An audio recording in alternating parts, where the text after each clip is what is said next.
Okay, is the guitar?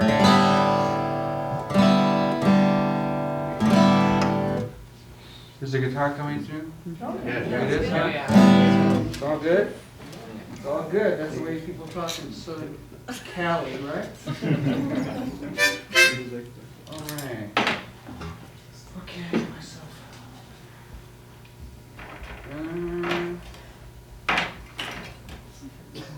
Oh, Larry, I think we have to rehearse this first part over again. And it's 1, 2, 3.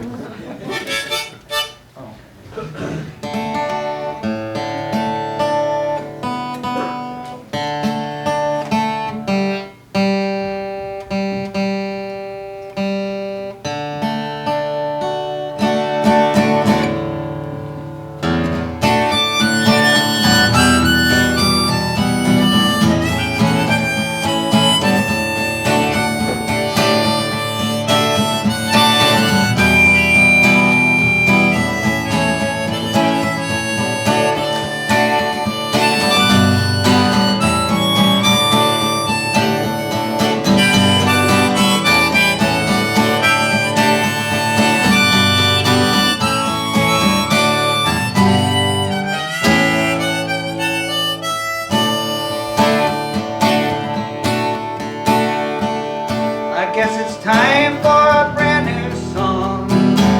Time to let go of the past. I guess it's time to be moving on. Well, nothing really lasts. Guess it's time for a brand new tune. Goodbye to the good old days. I guess it's time to be moving on. Well, they weren't so good anyway. But I don't feel so comfortable with today's push and shove. And I find myself wanting to be back in the summer of love. I guess it's time for a brand new song, one that doesn't look back.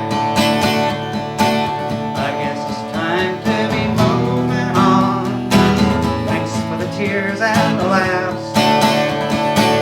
I guess it's time for a brand new tune, if there's something to say. Time for one more go round before we pass away. But I don't feel so comfortable with today's push and shove. Wanted to be back in the summer of love. I want to be back in the summer, back in the summer, back in the summer of love. Back in the summer, back in the summer, back in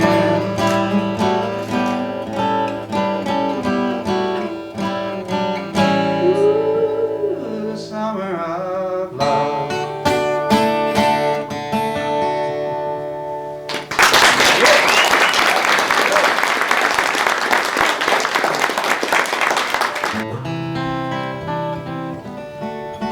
This next song I wrote for Janis Joplin. I was living with her in Ashbury in her apartment for a while, and I didn't have a car, and our groups were, both of our groups, Big Brother and the Holy Company and Country on the Fish, were working a lot, so after about 3 months I said, well, let's break up, it's too much trouble going back and forth and whatever. And she said, write a song before you get too far away from me, and I wrote this song, Janis, which Big Brother rehearsed a couple times, but I realized after I'd written it wasn't very Big Brotherly in their style, but Country on the Fish recorded it, and here it is, Janis.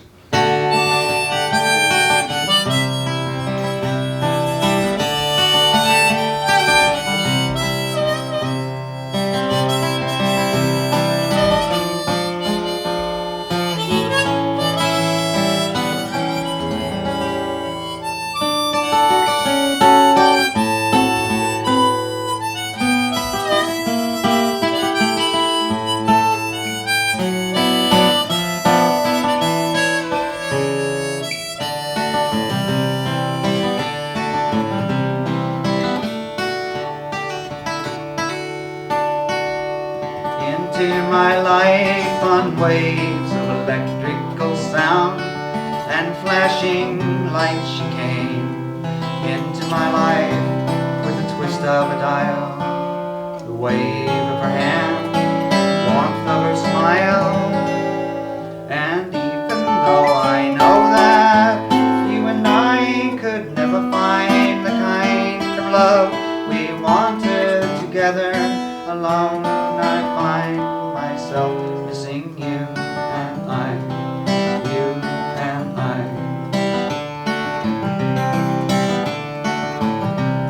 It's not very often that something special happens, and you happen to be that something special for me.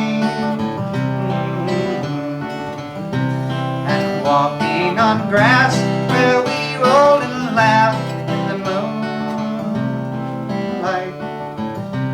I find myself thinking of you and I, you and I, you.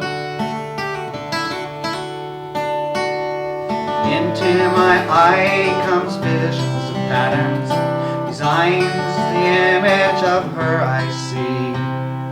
Into my mind, the smell of her hair, the sound of her voice, we once were there. And even though I know that you and I could never find the kind of love we wanted together, alone I find myself missing you and I, you and I, you.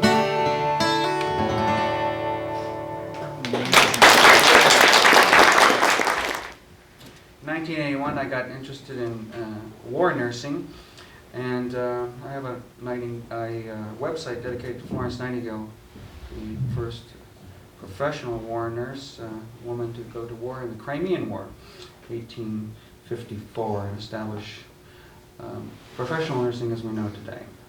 And I've been studying her for 20 years, and I wrote 3 songs about war nursing, and then my wife is a labor and delivery nurse, and my brother's a nurse practitioner, and wanted to write a general nursing song, so I wrote this song. This is called Thank the Nurse.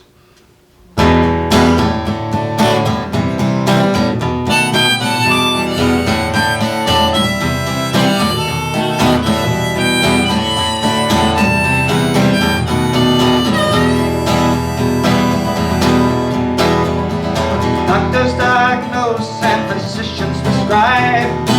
Surgeons can operate, but they don't save your life. When the fever's burning, who helps you through the night? Gives you medication, checks your vital signs. When you wake up in recovery, who's right there by your side? With a smile and reassurance, restoring your self-pride. Thank the nurse that's nursing you, the one that nursed you through. Thank the nurse that's nursing you for saving your life, for saving your life, for saving your life.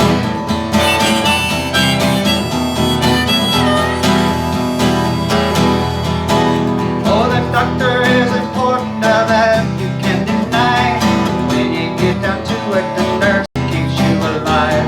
The one who cleans your body and bandages your wound, the one who makes your bed, gives you medicine and food, helps you through contractions until the pain subsides, encourage you to make it till you see that baby smile. Thank the nurse that's nursing you,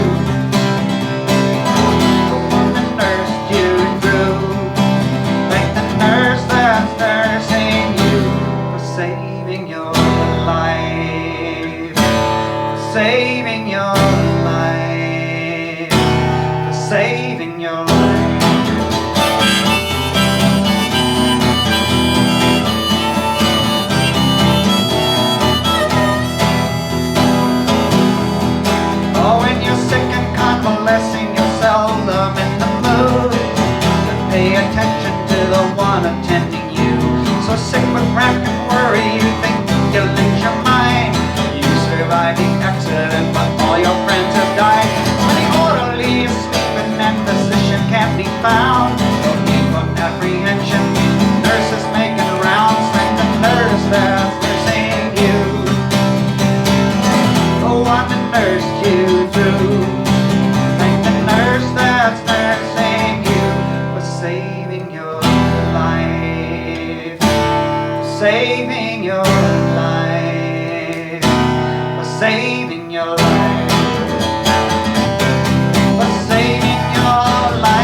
penny whistle fife thing here. I won't do as good a job as Pete Seeger, but I'll probably play it as well as Private Yankee Doodle did back in the day. So here we go.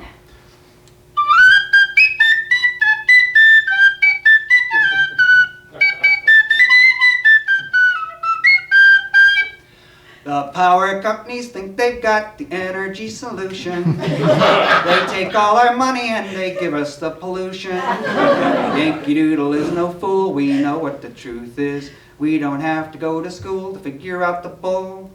The government would like to try to fool us into thinking we don't have to worry about a China syndrome happening. Yankee Doodle wants to say that's all well and dandy. If they think that it's so safe, then let them keep it handy. The White House now has got a nut trying to lead the nation from out an economic slump and into radiation. Yankee Doodle won't mutate to keep a fruitcake happy. Citizens won't hesitate to stop this nuclear madness. Some citizens would like to try and examine all the issues while they sit around and talk radiation fries our tissues. Yankee Doodle is no fool, we know what the truth is. We don't have to go to school to figure out the bullshit.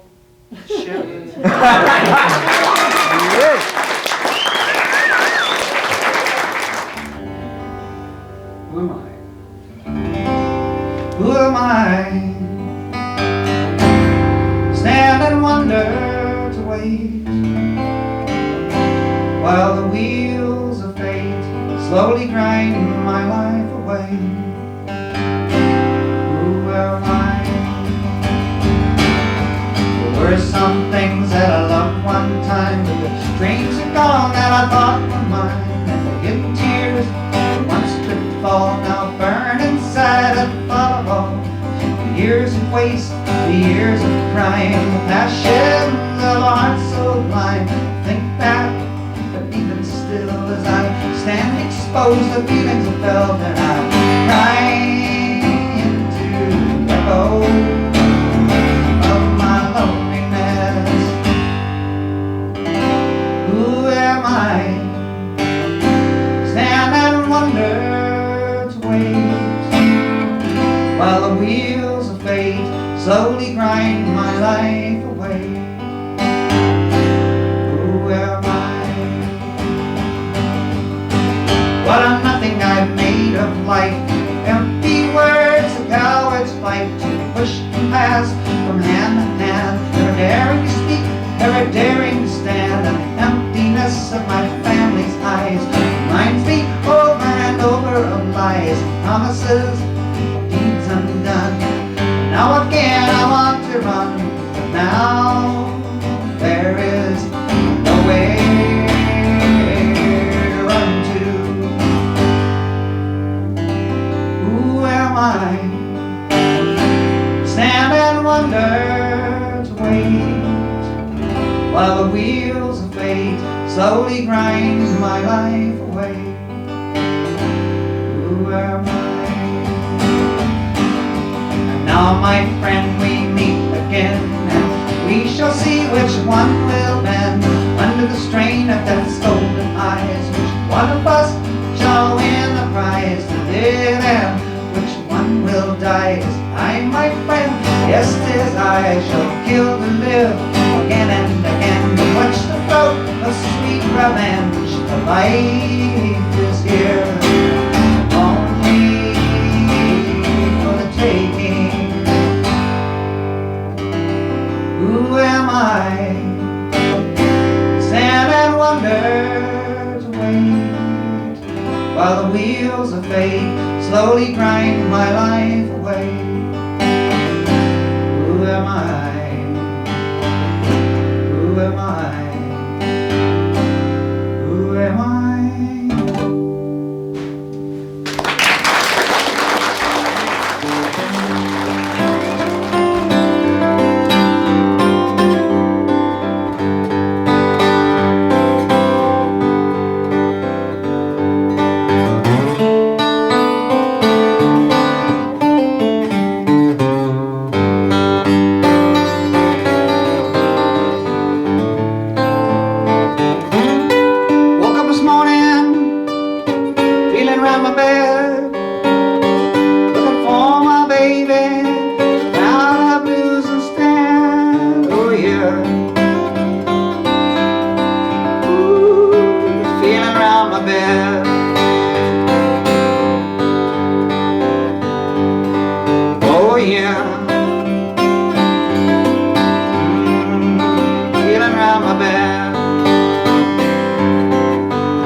dedicate to, I originally wrote it for Greenpeace Foundation, who's been saving whales, and whale killing is on the comeback trail, thanks to a lot of things actually, but the Macaw Indians have something to do with the popularity of whaling at the moment. The Japanese are flexing big time, and Ralph Nader, who is responsible for giving us W for the next 4 years. Thank you, Ralph. You made a point. I don't know what it is.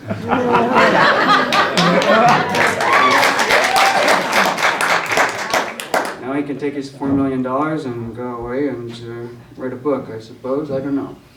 Anyway, he won't be running again. I guess if he does, he'll have to spend his own $4 million this time around. I don't know what she looked like. Anybody see Winona? I mean, the other candidates brought their VPs out and let them even talk. But not for Ms. LaDuke, wherever she is. Anyway, so here you go. Save the whales.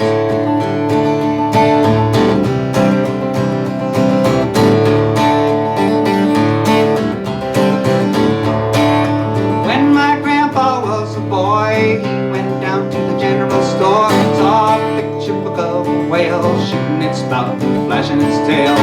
And he got a sailor's dream, cruising around the salty sea, joining up with a fishing crew to go out and get a whale or two. Tell me what kind of men are these that sail upon salty seas, by men are rigging in afternoons, swabbing a deck and sharpening harpoons. Hooray, up she rises, hooray, up she rises, hooray, up she rises early in the morning.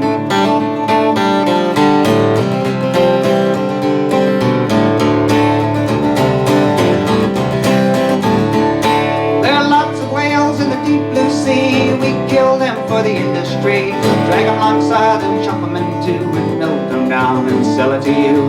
Hardly is a sailor alive to keep the tears from his eyes. He remembers the good old days when there were no whales to save. Thank the Russians and Japanese for scouring the deep blue seas, looking for ivory and perfume, plastic toys and pet food. Hooray, up she rises, hooray, up she rises, hooray, up she rises early in the morning.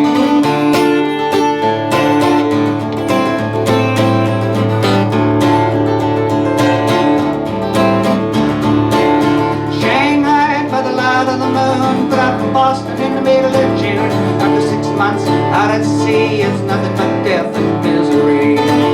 Set off on a 3-year cruise, a Union ship and a Union crew, and after 6 months you begin to see whaling's not what it used to be. A modern ship and a modern crew with sonar scopes and exploding harpoons, a mechanical boat made out of steel, the machine will kill all the whales. Hooray, up she rises, hooray, rises, hooray, up she rises early in the morning. Hooray, up she rises, hooray, up she rises, hooray, up she rises early. Help me out, clap your hands, come on.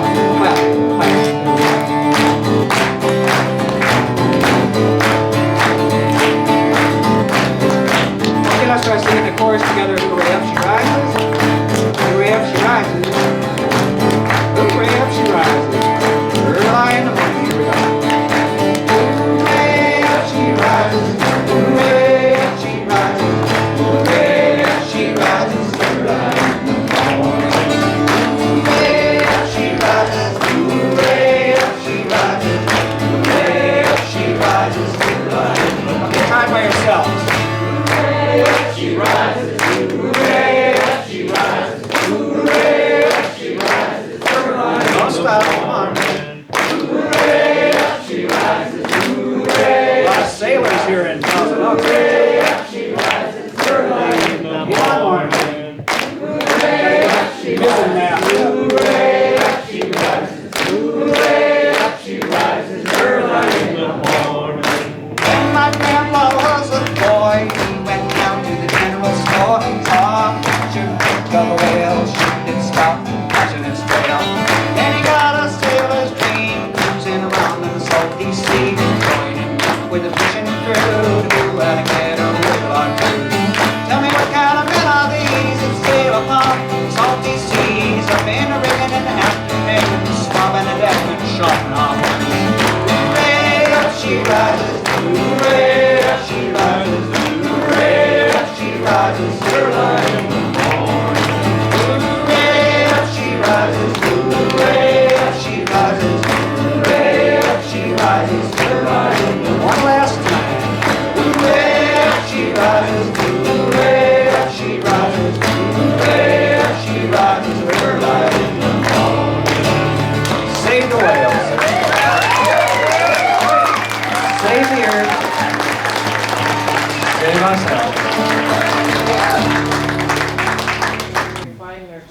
I wrote the song "I Feel Like I'm Fixing to Die Rag," as I explained a little bit earlier, in 1965, and the day after I wrote, the moment after I wrote "Who Am I wrote it, and we recorded on a little 7-inch extended play 33 1/3 record, which is the first self-produced EP of the era.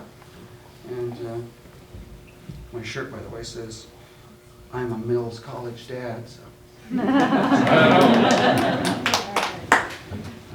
my daughter Tara, and then we sold it at a teach-in on the Vietnam War at where Zellerbach Auditorium is now in the University of California, Berkeley, for 50 cents. Made about 70 of them, and then later on we got signed by Vanguard Records.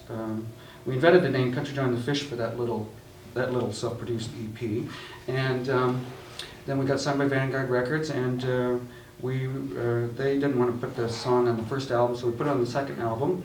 They thought it was too radical for the first album. So I put it on the second album about 1968, and I thought, well, the world isn't paying enough attention to us as a rock band, so let's put a cheer for ourselves in front of it. And so because I was president of the band at Arroyo High School in El Monte, and I was trained to go to the University of Southern California and play in the Los Angeles Philharmonic. And instead I chose to rock and roll. I don't know if you've ever played a fourth trombone part before, but it just don't make it. And so I thought we'd give a cheer for ourselves, because we used to play at the pep rallies and all that stuff at the sporting events, and we gave a cheer for ourselves. We spelled out fish. There was 5 people in the band, and we spelled, each person took a letter, and then we yelled, "What's that spell?" And everybody yelled fish, and then we played Fixing to Die Rag, which is kind of Dadaistic, but hey, it worked, and people started to do it. So when they'd get the record, and then we'd do the fish cheer, and it was all good, and they'd yell fish, and we played Fixing to Die Rag, and then around 1969, we were playing in New York for the Schaefer Beer Company in Central Park at Waltham Rink Arena, I think it's called, and the Ed Sullivan Show had hired us to be on the show and already paid us in advance, and Schaefer Beer Company had hired us to play at the Schaefer Beer Festival, and we were backstage in the dressing room, and Chicken Hirsch, the drummer, who had gotten the idea about smoking bananas a year before that, came up with another fabulous idea that night. He said, "Let's change the fish cheer to the fuck cheer." And we said, "Sounds good to us." It's a 4-letter word, it begins with F, and so we just modified a few things, and we went out there and we did fuck instead of fish, and there was about 20,000 people inside the barriers and 20,000 out. There was a near riot when they heard that, and which is good at a rock concert. A near riot is always a good sign. And so after the show, we were back in the dressing room congratulating ourselves on our really great new idea, and the Ed Sullivan rep would come to check out the act they had bought, stuck his head in the dressing room, and he said, "You can keep the money, but you'll never be on the Ed Sullivan Show." So we kind of bummed us a little bit, you know. That's a question on Hollywood Squares, if you ever get on there, who was paid to stay off the Ed Sullivan Show. And the answer is Country John the Fish. And then, so we, we were just chilling, and then the Schaefer Beer rep stuck his head in and said, "You're never going to be in the Schaefer Beer Festival again in your life." And which started to bum us, but then we figured out, fuck, it's lousy beer, you know. Fuck them if they can't take a joke, you know. So we continued to do the cheer, and the audience continued to love it, and time went by, and we went up to Worcester, Massachusetts, and we did the cheer like we usually did, and nothing strange happened. But the next day we went to Boston to play at the Boston Gardens. We were met by 100 uniformed police officers with guns, clubs, and mace, 2 wagons to take us away in, and a police captain. I was back in the dressing room, and I heard the captain wanted to speak with this guy named Mcdonald, and so I flushed my stash down the toilet, and I went out to see him. He was a big, tall, 7-foot tall, blonde-haired, blue-eyed Irish police captain, which is still a requirement in Boston to make captain, I believe. He looked down at us and he said, "Say, the Worcester police called us and told us about the show last night." I said, "Oh, that's great." He said, "No, you don't understand, pal. Don't say it here." I said, "What's it?" He said, "You know what I mean." I said, "No, I don't know what you mean." He said, "Oh, yes, you do know what I mean." I said, "No, I don't know what you mean." He said, "Yes, you do know what I mean." And he started to turn red and shake all over, so the sergeant who was standing beside him he pulls me over into a corner and he says, come on, be a little cooperative. I said, no problem. He said, don't say it here. I said, what's it? He said, you know what I mean. I said, no, I don't know what you mean. Yeah. Well, I knew what they meant, but I wanted to hear him say it. But there's a law in Boston that cops can't say fuck on duty. And so he dragged me back to the captain. The captain says, if you say it here, we're going to beat you up and take you to jail. I said, I know what you mean. I went back in the dressing room, and we had one of those really horrible things that we had back then in those days. Participatory democracy was all the rage, and so we had a band meeting. This time was pretty productive, though. We decided we weren't feeling masochistic and we would not get beat up and taken to jail, so we did the love cheer. We decided we'd do the love cheer that night. So we go up on stage, and Boston Gardens is a big, humongous place, and the stage was very high. There's like 100 uniformed police officers, a parade rest, standing in front of the stage with guns, clubs, mace, helmets and shields, and facing the audience. Behind the drum kit was 25 guys with crew cuts and trench coats and sunglasses, and they weren't our roadies. I don't know who they were, but I think I do know who they were. The back door was open, stage door, where there was 2 wagons out there to take us away. We could see that, and the captain himself was pacing back and forth in front of all these cops, staring at me the entire show. His face was like twitching nervously, and so then we did the love cheer, thoroughly confused the audience, and there was, after the show was over, the captain put his arm around me. He said, well, it's a great show. You can come back anytime you want. I said, oh, fuck you. Mates, riding army with the tools of the trade. Just up the break, and they drop the bomb, dropping on the Vietcong. And it's 1, 2, 3, what are we fighting for? Don't ask me, I don't give a damn. Next stop is Vietnam. And it's 5, 6, 7, open up early gates. Yeah, it ain't no time, wonder why we're all gonna die. Come on, generals, and let's move fast. Your big chance is here at last. Now you can't go out and get those reds. Only good commie is one that's dead. You know that beast can only be one when they run them all the kingdom come. And it's 1, 2, 3. What are we bombing for? Don't ask me, I don't know. Our next stop is Kosovo. And it's 5, 6, 7, open up early gates. And ain't no time, wonder why we're all gonna die. Now come on, mothers throughout the land, pack your boys off to Vietnam. Come on, fathers, don't hesitate. Send your daughters off before it's too late. And be the first one on your lot. Have your kids come home in lots. And it's 1, 2, 3. What are we fighting for? Don't ask me, I don't give a damn. The next stop is Vietnam. And it's 5, 6, 7. Open up the pearly gates. Well, there ain't no time to wonder why we're all gonna die. Hey.